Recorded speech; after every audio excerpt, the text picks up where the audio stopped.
咩係生蛇？有咩病徵？坊間成日講嘅生蛇，其實學名叫做帶狀疱疹，係一種叫做水痘帶狀疱疹病毒引起嘅。好多香港人細個嗰時都出過水痘，或者打過水痘疫苗。不過就算病好咗或者打咗針，病毒都會潛伏喺神經線入面，一世都唔會消失。當身體免疫力下降，例如話太攰、壓力大、病緊、年紀大，病毒就有機會重新活躍喺神經線裏邊爆發翻出嚟，變成生蛇。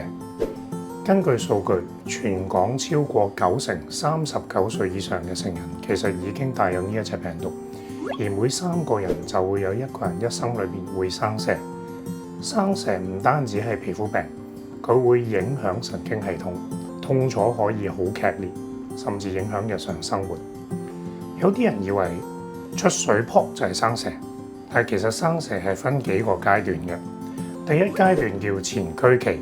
病發初期未有皮疹，但係會覺得唔舒服，例如疲倦、頭痛、低燒、皮膚出現痕癢、灼熱、麻痹或者針刺感，通常集中喺某一邊嘅身體，例如胸口、腰側、面部，甚至係眼睛附近。第二階段叫急性期，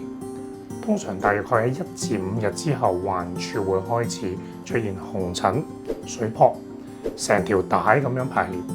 沿住神經線分佈。呢個咧就係帶狀疱疹呢個名嘅由來啦。咁呢個階段嘅痛楚係最明顯嘅，有啲人形容係直哇火燒咁痛，甚至痛到瞓唔到覺、着唔到衫。第三階段叫做康復期或者亞急性期，之後水泡會開始結焦、乾涸、退皮，但係唔代表咁就冇事喎。有部分人係會出現後遺神經痛，即係表面皮膚雖然愈合咗，但係神經線仍然持續劇痛，有機會持續幾個月，甚至長達10年。而如果生蛇係喺眼部、耳道、面部神經線，更加有機會影響視力、聽力，同埋造成面部神經麻痹呢啲咁嘅嚴重併發症嘅。所以如果你懷疑自己生蛇，一定要盡快睇醫生，及早用抗病毒藥，可以減輕病情、縮短病情，同埋降低併發症嘅風險。而對於未發病嘅朋友，我會建議預防勝於治療。美國疾病控制及預防中心而家係建議50歲或以上嘅長者同埋19歲或以上高風險人士接種蛇針，預防生蛇，有效可以降低發病嘅風險，亦都可以預防神經痛呢啲長期後遺症。我之前有一位50幾歲嘅病人，佢之前冇打過帶狀疱疹疫苗，亦即係大家常講嘅蛇針。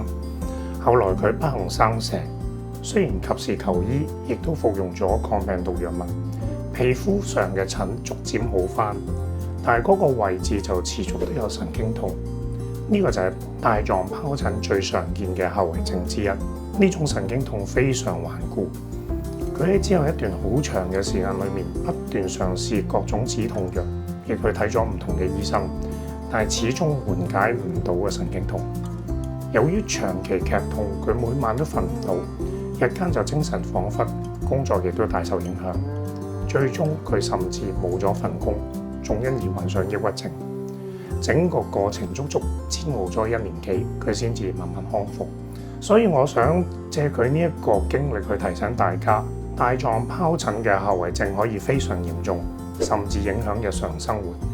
接種疫苗係目前最有效預防生蛇同埋相關後遺神經痛嘅方法。